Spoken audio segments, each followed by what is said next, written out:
अत्यधिक अनुशासन आपको पूरी तरह से बदल देता है। आप यही तो चाहते हैं। मोसाशी ने इसे हासिल किया और इतिहास के सबसे महान समुराई दार्शनिक बन गए। 5 रिंग्स की किताब में इसे बनाने की उनकी पूरी प्रणाली मौजूद है। 5 रिंग्स 5 ऐसे सिद्धांत सिखाती है जो आपको कोमल से क्रूर में बदल देते हैं। अंत तक आपको यह बिल्कुल पता चल जाएगा कि इनका उपयोग करके आप अविश्वसनीय रूप से अनुशासित कैसे बन सकते हैं। सबसे पहले पृथ्वी के छल्ले से शुरुआत करते हैं, जो आपको ठीक ठीक दिखाता है कि आपको कितनी दूरी तय करनी है। अर्थ रिंग कठोर आत्म मूल्यांकन सिखाती है। ज्यादातर लोगों को लगता है कि वे व्यस्त हैं। वे नहीं हैं, उनका ध्यान भटक गया है। मोसाशी ने लिखा, योद्धा बनने का मार्ग कलम और तलवार दोनों का है। उनका मतलब था मन और शरीर दोनों को समान रूप से प्रशिक्षित करना। लेकिन पहले आपको यह देखना होगा कि दोनों वास्तव में कहां खड़े हैं। सासाकी कोजिरो को हराने के बाद, जो उनका सबसे प्रसिद्ध द्वंद्व युद्ध था, मोसाशी ने जश्न मनाए बिना 2 साल के लिए एक गुफा में गायब हो गए। अपनी कमजोरियों का अध्ययन करते हुए विजेता ने 2 साल इस बात का विश्लेषण करने में बिताए कि वो लगभग हार क्यों गया था। ये पृथ्वी के छल्ले के बारे में सोच है। आइए मैं आपको दिखाता हूं कि आज ये कैसा दिखता है। ऐसे किसी व्यक्ति को लें जो खुद को उत्पादक समझता हो। चलिए हम उसे गोहान कहेंगे। थका हुआ उठता है, अपना फोन उठाता है और बिस्तर पर ही ईमेल चेक करता है। वो खुद से कहता है, दिन की शुरुआत उत्पादक तरीके से करो। काम पर देर से पहुंचता है, 15 टैब खोलता है, कामों के बीच उलझा रहता है।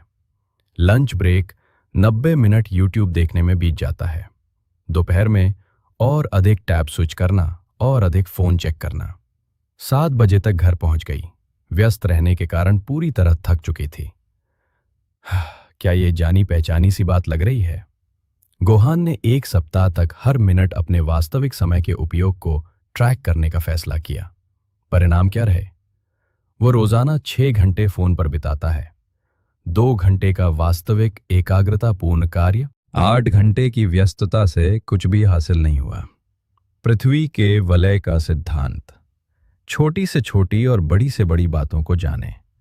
मोसाशी का अर्थ था हर छोटी से छोटी बात और पूरी जानकारी होना। अधिकांश लोगों को इनमें से किसी के बारे में भी जानकारी नहीं है। ट्रैकिंग से ये बातें सामने आती हैं।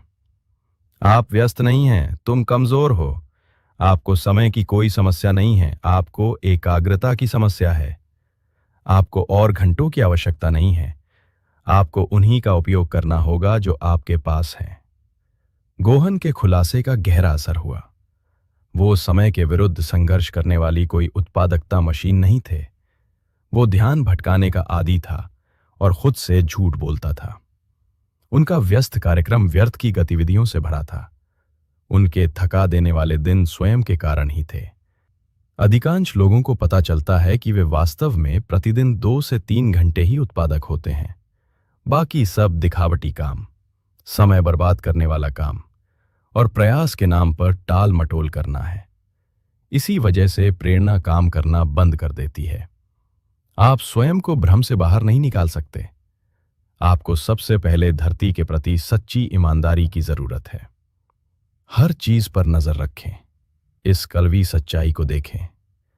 बस फर्क इतना है कि आप खुद से झूठ बोल रहे हैं। हकीकत की बात यह है, इसे आपके बहाने से कोई फर्क नहीं पड़ता। न ही मुसाशी ने ऐसा किया। डूको में उन्होंने लिखा, सब कुछ वैसा ही हो जैसा वो है, न कि जैसा आप चाहते हैं। जब गोहन ने अपने वास्तविक आंकड़े देखे तो सब कुछ बदल गया। इसलिए नहीं कि उसने अधिक प्रयास किया, बल्कि इसलिए कि वो सच्चाई को अनदेखा नहीं कर सका। वो 6 घंटे फोन पर बिताता है और 2 घंटे ही असली काम करता है। वे आंकड़े उसके दिमाग में छप गए थे। लेकिन यहीं से बात दिलचस्प हो जाती है। अपनी कमजोरी को जानना तो बस पहला कदम है। जब आप बदलाव करने की कोशिश करते हैं तो क्या होता है? जब आप वास्तव में अनुशासन का पालन करने का प्रयास करते हैं, तब जल का घेरा काम आता है। क्योंकि पृथ्वी का घेरा आपको वास्तविकता दिखाता है, लेकिन जल आपको सिखाता है कि जब वास्तविकता पलटवार करे तो क्या करना चाहिए। भाग 2 जल वलय। इस प्रकार गोहान ने सच्चाई देख ली। प्रतिदिन 6 घंटे बर्बाद, 2 घंटे उत्पादक। उनका जवाब था पूर्णतः बदलाव। सुबह 4 बजे उठना, 2 घंटे का व्यायाम, 8 घंटे का गहन अध्ययन, ठंडे पानी से स्नान, ध्यान, पढ़ना और प्रतिदिन 2 घंटे की नींद। पहले दिन वो सुबह 6 बजे तक टिका रहा, फिर सो गया। दोपहर तक सब कुछ छोड़ दो, यहीं पर वाटर रिंग आपके काम आती है। मौसाशी ने लिखा, पानी अपने पात्र का आकार ले लेता है। लोग सोचते हैं कि इसका मतलब लचीला होना है। गलत। इसका मतलब है कि काल्पनिक पौधों से वास्तविकता से लड़ना बंद करो। यहां वो बातें हैं जो आपको मौसाशी के शुरुआती करियर के बारे में कोई नहीं बताता। उन्होंने अपने पहले 20 द्वंद्व युद्धों में कभी भी एक ही हथियार का 2 बार इस्तेमाल नहीं किया। तलवार, भाला, लकड़ी की छड़ी, खाली हाथ। क्यों? वो ये सीख रहा था कि कठोर योजनाएं वास्तविकता के सामने विफल हो जाती हैं। गोहन की गलती सार्वभौमिक थी। आप अपनी कमजोरी को पहचानते हैं, इसलिए आप एक बेहतरीन कार्यक्रम बनाते हैं। सैन्य सटीकता, शून्य लचीलापन। फिर वास्तविकता सामने आती है, आप असफल हो जाते हैं और आप हार मान लेते हैं क्योंकि आप में पर्याप्त अनुशासन नहीं है। गलत। आप में पर्याप्त पानी नहीं है। गोहान ने यह सब सीखा। सुबह 4 बजे उठने के बजाय वो सामान्य से 30 मिनट पहले उठ गया। 2 घंटे के वर्कआउट के बजाय उन्होंने केवल 10 पुशअप्स किए। 8 घंटे के गहन कार्य के बजाय उन्होंने 25 मिनट का एकाग्र ध्यान केंद्रित कार्य किया, फिर एक विराम लिया। दयनीय।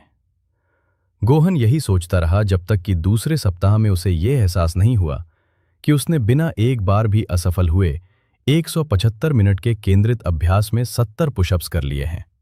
सिंचाई का सिद्धांत बाधाओं से टकराने के बजाय उनके चारों ओर बहने में कारगर साबित होता है। अगर आप 100 पुशअप्स नहीं कर सकते तो 10 ही करें। अगर आप एक अध्याय नहीं पढ़ सकते तो एक पृष्ठ ही पढ़ें। अगर आप 20 मिनट ध्यान नहीं कर सकते तो 2 मिनट ध्यान करें। क्या आपको लगता है कि आप अलग हैं? क्या आपको लगता है कि आप बुनियादी बातों को छोड़ सकते हैं? यहां तक कि मौसाशी ने भी लकड़ी की तलवारों से शुरुआत की थी। अपने पहले वास्तविक द्वंद्व युद्ध से पहले उन्होंने कई साल बुनियादी वार करने का अभ्यास किया। यही है रणनीतिक प्रतिभा। मौसाशी ने लिखा, रणनीति में दुश्मन को यह सोचने पर मजबूर करो कि तुम दूर हो जबकि तुम पास हो। अनुशासन में कार्य को यह सोचने पर मजबूर करो कि वो तुम्हें हरा रहा है जबकि वास्तव में तुम जीत रहे हो। तुम्हारा दिमाग उम्मीद करता है कि तुम 10 मिनट बाद जिम छोड़ दोगे। 11 मिनट तक जाओ ये सोचकर कि तुम पहले पन्ने पर ही हार मान लोगे। दूसरे पन्ने तक पढ़ो। हर छोटी जीत तुम्हारी पहचान को बदल देती है। तुम एक ऐसे व्यक्ति बन जाते हो जो हार नहीं मानता। गोहन ने एक महत्वपूर्ण बात का पता लगाया। अनुशासन का मतलब वीरतापूर्ण प्रयास करना नहीं है। ये निरंतर अनुकूलन के बारे में है। जब 10 पुशअप्स करना आसान लगने लगा तो उसने 15 कर लिए। जब 25 मिनट कम लगने लगे तो उसने 30 कर लिए। पानी बल से चट्टान को नहीं तोड़ता। ये निरंतर प्रयास से इसे कमजोर कर देता है। आपकी आदतें वैसी ही हैं। लगातार और छोटा दबाव नाटकीय प्रयासों पर हमेशा भारी पड़ता है। चौथे सप्ताह तक गोहन स्वाभाविक रूप से सुबह 5 बजे उठने लगा था। प्रतिदिन 45 मिनट व्यायाम करता था और 4 घंटे का गहन अभ्यास करता था। ऐसा इसलिए नहीं हुआ क्योंकि उसने इसे जबरदस्ती किया, बल्कि इसलिए हुआ क्योंकि वो सहज रूप से इसकी ओर अग्रसर हुआ। लेकिन यहीं से मामला गंभीर हो जाता है। जैसे ही आपको प्रगति दिखने लगती है, जैसे ही आप गति पकड़ लेते हैं, एक नया दुश्मन सामने आ जाता है। एक ऐसा योद्धा जिसने किसी भी बाहरी प्रतिद्वंदी की तुलना में कहीं अधिक योद्धाओं को नष्ट किया है। आग का घेरा यह दर्शाता है कि जब आप अंततः जीतना शुरू करते हैं तो क्या होता है। तीसरा भाग, अग्नि घेरा। चौथे सप्ताह में गोहान प्रगति कर रहा है। सुबह 5 बजे उठ रहा है और रोजाना व्यायाम कर रहा है। फिर वो देखता है कि कोई उससे दुगने वजन का बेंच प्रेस कर रहा है। कोई उससे कम उम्र का व्यक्ति लाखों डॉलर के सौदे कर रहा है। कोई मैराथन दौड़ रहा है जबकि वो अपने 45 मिनट के वर्कआउट पर गर्व करता है। गुस्सा हावी हो जाता है। मैं निराश हूं। देखो मैं कितना पीछे रह गया हूं। क्या बात है? वो अगला वर्कआउट छोड़ देता है, फिर उसके बाद वाला भी। चक्र शुरू होता है। यहीं पर अग्निवलय सब कुछ बदल लेता है। द बुक ऑफ 5 रिंग्स में मौसाशी आग और उसके स्वभाव के बारे में लिखते हैं कि ये कैसे फैलती है, भस्म करती है और रूपांतरित करती है। अधिकांश लोग क्रोध को अपने ऊपर हावी होने देते हैं। योद्धा इसका उपयोग स्वयं को गढ़ने के लिए करते हैं। मौसाशी ने यह बात कम उम्र में ही सीख ली थी। जब वो 7 साल का था तब उसके पिता का निधन हो गया था। पीड़ित बनने के बजाय उसने अपने गुस्से को दिनचर्या में बदल दिया। रोजाना 14 घंटे का प्रशिक्षण, क्रोध के बावजूद नहीं बल्कि क्रोध के कारण। उसकी लकड़ी की तलवार का हर वार क्रोध से भरा हुआ था। लेकिन असली बात यह है, उसने इसे अपनी कमजोरी पर निशाना बनाया, खुद पर नहीं। डोकाडो में उन्होंने लिखा, दूसरों के अच्छे या बुरे व्यवहार से ईर्ष्या ना करो। इसलिए नहीं कि ईर्ष्या नैतिक रूप से गलत है, बल्कि इसलिए कि ये बहुमूल्य ऊर्जा की बर्बादी है। दूसरों की सफलता पर क्रोधित होने में बिताया गया हर पल वो ऊर्जा है जिसका उपयोग आप अपनी साधारणता को नष्ट करने के लिए कर सकते थे। अग्निवलय सिद्धांत। साधारणता पर गुस्सा आना प्रेरणा का स्रोत है, असफलता नहीं। गोहन का यह बदलाव एक ही पल में हो गया। आईने में देखकर अपनी प्रगति से निराश होकर उसने लगभग कह ही दिया, मैं कितना दयनीय हूं। फिर उसने खुद को संभाला। मैं दयनीय स्थिति में रहने से इनकार करता हूं। वही भावना, अलग लक्ष्य, सब बदल गया। वो आवाज जो आपसे कहती है कि आप काफी अच्छे नहीं हैं, वो आपका दुश्मन नहीं है, ये आपका ड्रिल सार्जेंट है। समस्या आवाज में नहीं है। बात यह है कि आप समस्या का समाधान करने के बजाय खुद पर हमला कर रहे हैं। गोहन हर रात यही करने लगा। उसने उन बातों को लिख लिया जिनसे उसे खुद पर गुस्सा आता था। मैंने सिर्फ 30 पुशअप्स किए। गहन कार्य के दौरान फोन चेक किया। दोपहर के भोजन में कूड़ा खाया। फिर उसने उनमें से प्रत्येक को अगले दिन के मिशन में परिवर्तित कर दिया। लगभग 30 पुशअप्स करने पर गुस्सा आया। कल का न्यूनतम स्तर 35 है। फोन चेक करने को लेकर बहुत गुस्सा आ रहा है। कल फोन दूसरे कमरे में रहेगा। लंच के विकल्पों से घृणा हो रही है। कल के खाने की तैयारी आज रात ही कर ली गई है। भावनाएं अच्छी या बुरी नहीं होती, उनकी ऊर्जा।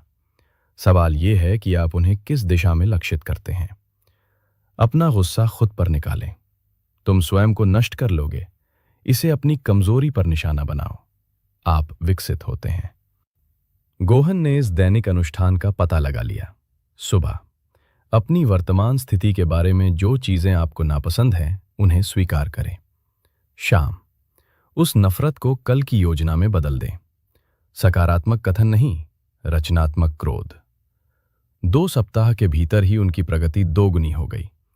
इसलिए नहीं कि उसे प्रेरणा मिली, क्योंकि उसने आत्म आलोचना में अपना क्रोध व्यर्थ करने के बजाय उसका उपयोग आत्म सुधार के लिए करना शुरू कर दिया। क्रोध तो हमेशा से मौजूद था, अब इसका एक उद्देश्य था। लेकिन क्रोध अकेले ही एक और जाल बुनता है जिसने कई समुराई को नष्ट कर दिया। जब गुस्सा वाकई कारगर साबित हो तो क्या होता है? जब आप जीतना शुरू कर दें, जब प्रगति आपको श्रेष्ठ महसूस कराती है। भाग 4, घुमाव। 3 महीने बीत चुके हैं। गोहान बिल्कुल अलग इंसान बन गया है। अलार्म बजे बिना अलार्म के सुबह 4:30 पे उठ जाता है। 100 पुशअप्स तो आसानी से हो जाते हैं। प्रतिदिन 4 घंटे गहन कार्य। दोस्त पूछ रहे हैं कि उसके साथ क्या हुआ। परिवार को लगता है कि वो किसी पंथ में शामिल हो गया है। फिर फुसफुसाहट शुरू हो जाती है। आपने कर दिखाया, अब तुम अनुशासित हो गए हो, आप थोड़ा आराम कर सकते हैं। वो समय देखना बंद कर देता है। शाम की योजना बनाने की झंझट से मुक्ति मिल जाती है। मुझे अब उसकी जरूरत नहीं है, मैं इसे संभाल लूंगा। एक वर्कआउट छूटने पर 3 छूट जाते हैं। 4 घंटे के कार्य सत्र अब 2 घंटे के हो जाते हैं। 2 सप्ताह के भीतर ही उसने अपनी मेहनत का 50% हिस्सा खो दिया है। ये पवन वलय इसी क्षण के लिए मौजूद है। मौसाशी ने पवन संबंधी पुस्तक में लिखा था, मैंने रणनीति के अन्य स्कूलों के बारे में लिखा है। लोगों को लगता है कि वो दिखावा कर रहा था। नहीं, वो ये समझा रहे थे कि लगातार 30 जीत हासिल करने के बाद भी उन्होंने सीखना क्यों नहीं छोड़ा। ये वो बात है जो ज्यादातर लोग नहीं जानते। 50 वर्ष की आयु में जापान के हर तलवारबाजी स्कूल को हराने के बाद मौसाशी ने कहा, मैं अभी तक उस मार्ग तक नहीं पहुंचा हूं। 50 जीत अपराजित अब भी खुद को छात्र कहता है। क्यों? आपके दुश्मन को पता है, उसकी तलवार को पहचानो। दुश्मन दूसरे लोग नहीं हैं। ये आपका वो रूप है जो सोचता है कि आप सफलता की मंजिल पर पहुंच चुके हैं। मौसाशी ने अन्य स्कूलों का गहन अध्ययन किया, तकनीकों को चुराने के लिए नहीं, बल्कि विनम्र बने रहने के लिए। हर बार जब उसे लगता था कि वो सब कुछ जानता था, तो उसे कोई न कोई ऐसा तरीका मिल जाता था जिससे उसकी कमियां उजागर हो जाती थीं। इससे वो हमेशा तेज दिमाग वाला बना रहा, जबकि दूसरे लोग नरम पड़ गए। गोहन को ये बात बहुत मुश्किल से समझ में आई। जिस क्षण उसने ट्रैकिंग बंद की, उसी क्षण से वो गिरने लगा। इसलिए नहीं कि ट्रैकिंग में कोई जादुई शक्ति है, बल्कि इसलिए कि ट्रैकिंग आपको ईमानदार बनाए रखती है। जिस क्षण आप ये सोचते हैं कि आपको सिस्टम की आवश्यकता नहीं है, उसी क्षण आप हार चुके होते हैं। यही विरोधाभास चुपता है। मौसाशी ने 60 जीतें हासिल की। मैं पढ़ता हूं, क्या आप 60 दिन पूरे कर चुके हैं? मुझे ये मिल गया। वो दशकों बाद भी भूखा रहा। कुछ हफ्तों बाद आप सहज हो गए। हवा के घेरे ने कुछ गहरा रहस्य उजागर किया। हर स्तर की विधा की अपनी चुनौतियां होती हैं। शुरुआती लोगों के लिए चुनौती शुरू हो रही है। मध्यवर्ती स्तर की चुनौती निरंतरता है। ये एक उन्नत चुनौती है, लेकिन खुद को उन्नत न मानना ही बेहतर है। गोहन ने एक नया नियम लागू किया। हर महीने किसी बेहतर व्यक्ति का अध्ययन करें। ऐसा कोई व्यक्ति ढूंढें जो आपके विषय को कमजोर साबित कर दे। उनकी विधियों को जानें। फिर से अपर्याप्त महसूस करना। मैंने उस असुविधा को विकास की दिशा दिखाने वाले कंपास के रूप में इस्तेमाल किया। इसीलिए मौसाशी ने अन्य स्कूलों के बारे में लिखा, उनका उपहास करने के लिए नहीं, बल्कि खुद को ये याद दिलाने के लिए कि वो अनेक दृष्टिकोणों में से एक थे। जिज्ञासु बने रहने के लिए, एक छात्र बने रहने के लिए, और कभी भी महारत को अहंकार में न बदलने देने के लिए। लेकिन ये जानना कि आपको विनम्र रहना चाहिए और वास्तव में जीतते हुए भी विनम्र बने रहना, ये बिल्कुल अलग बात है। और अब हम अंतिम चरण पर आते हैं, वो चरण जहां तक अधिकतर लोग कभी नहीं पहुंच पाते। वो बात जो ये समझाती है कि सच्चे गुरु बाकी सभी से इतने अलग क्यों दिखते हैं। भाग 5, शून्य वलय। दैनिक संघर्ष कभी खत्म नहीं होता। 6 महीने बाद गोहान एक गतिरोध का सामना करता है, भौतिक नहीं, अस्तित्वगत। उसे एक ऐसी बात का एहसास होता है जो उसे लगभग तोड़ देती है। ये कभी आसान नहीं होता, कभी। वो हमेशा की तरह सुबह 4 बजे ही उठेगा। उसके समय को हमेशा के लिए ट्रैक करें।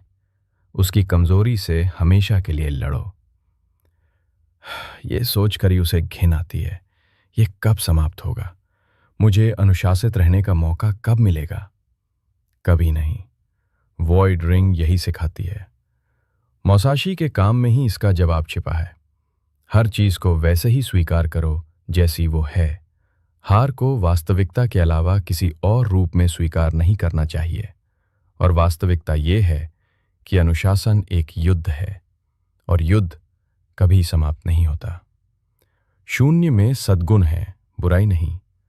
शून्य वो स्थान है जहां संघर्ष स्वाभाविक हो जाता है, जहां कठिन होना सामान्य बात हो जाती है, जहां अनुशासन एक ऐसी चीज नहीं रह जाती जिसे आप करते हैं, बल्कि वो आपका व्यक्तित्व बन जाता है। यही वो बात है जो ज्यादातर लोगों को तोड़ देती है। उनका मानना है कि अनुशासन एक आसान जीवन की ओर ले जाने वाला मार्ग है। अभी जमकर अभ्यास करो, बाद में आराम करो। अभी से अच्छी आदतें बनाएं, बाद में ऑटो पायलट मोड पे क्रूज करें। यही वो झूठ है जिसके कारण वे तब हार मान लेते हैं जब उन्हें एहसास होता है कि पुल का कोई अंत नहीं है। गोहन का रूपांतरण स्पष्टता के एक क्षण में हुआ। थका हुआ, हताश, हार मानने को तैयार, उसने आखिरी बार एक गलत सवाल पूछ लिया। ये कब आसान होगा? फिर उसने जवाब सुना, ऐसा नहीं है, आप और मजबूत हो जाते हैं। स्थानांतरित करना। ये पूछना बंद करो कि ये कब आसान होगा। ये पूछना शुरू करें कि आज की लड़ाई क्या है, क्योंकि शून्य से यही पता चलता है। आप कभी उस मुकाम पर नहीं पहुंचते जहां अनुशासन आसान हो जाता है। आप ऐसे व्यक्ति बन जाते हैं जो कठिन कामों को सहजता से करता है, इसलिए नहीं कि वे आसान हैं, बल्कि इसलिए कि यही आपका स्वभाव है। मौसाशी हर दिन चित्रकारी करते थे, चित्रकार बनने के लिए नहीं, क्योंकि योद्धा चित्रकारी करते हैं, इसलिए उन्होंने सुलेख का अभ्यास किया। लेखक बनने के लिए नहीं, क्योंकि योद्धा लिखते हैं। गतिविधि मुख्य मुद्दा नहीं थी, ये प्रथा थी। गोहन को आखिरकार समझ आ गया। ट्रैकिंग, वर्कआउट, सुबह जल्दी उठना, वे कहीं और जाने के लिए सीढ़ियां नहीं थी, वे ही गंतव्य थे, शाश्वत अभ्यास थे। जीवन जीने का वो तरीका थे जो योद्धाओं को बाकी सभी से अलग करता है। शून्य खाली नहीं है, ये स्वीकृति से परिपूर्ण है। ये स्वीकार करना कि आप कल आलस्य से लड़ेंगे, ये स्वीकार करना कि आप जीवन भर समय का हिसाब रखेंगे, ये स्वीकार करना कि औसत दर्जे के खिलाफ युद्ध कभी खत्म नहीं होता। लेकिन विरोधाभास यही है, जब आप शाश्वत संघर्ष को स्वीकार कर लेते हैं तो वो संघर्ष नहीं रह जाता, ये आपका स्वभाव बन जाता है। सांस लेने की तरह आपको सांस लेने में कोई परेशानी नहीं होती, बस सांस लेते रहो। अनुशासन एक समान हो जाता है, प्रत्येक वलय पिछले वलय पर आधारित होता है। पृथ्वी आपको दिखाती है कि आप कहाँ हैं। पानी पीने से शरीर में हलचल बढ़ती है, आग प्रगति को गति देती है, हवा आपको विनम्र बनाए रखती है, शून्य इसे स्थायी बना देता है। गोहन अब अंत के बारे में नहीं पूछता, वो शुरुआत के बारे में पूछता है। आज कौन सी लड़ाई शुरू हो रही है? आज किस कमजोरी पर हमला किया जाएगा? आज किस प्रकार की वृद्धि हो रही है? क्योंकि शून्य में ही आपको कुछ सुंदर चीज का एहसास होता है। संघर्ष अनुशासन की कीमत नहीं है, संघर्ष ही अनुशासन है। अनुशासन सीखने के लिए शाश्वत युद्ध को सहन करना आवश्यक नहीं है। यही वो चीज है जो आपको हर दिन हमेशा के लिए अनुशासित बनाती है, और ऐसा ही होना चाहिए। अंगूठियां इंतजार कर रही हैं। सवाल ये है कि क्या आप